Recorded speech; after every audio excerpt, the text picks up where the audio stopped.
ভিডিওটি সবারই প্রয়োজন। সচরাচর অনেকে সমস্যার মধ্যে পড়ে, হঠাৎ করে টাচ ধরে না বা ডিসপ্লে আলো চলে গেছে, কল আসে কিন্তু ডিসপ্লে আলো আসে না।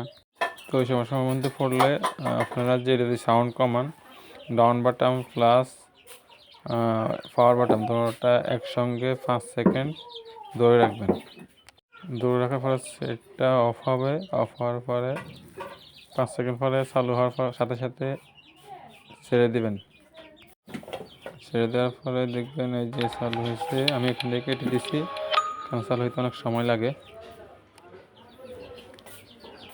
তো দেখছেন চালু হয়েছে। এখন টাচ ধরে কিনা, এই যে টাচে ধরছে,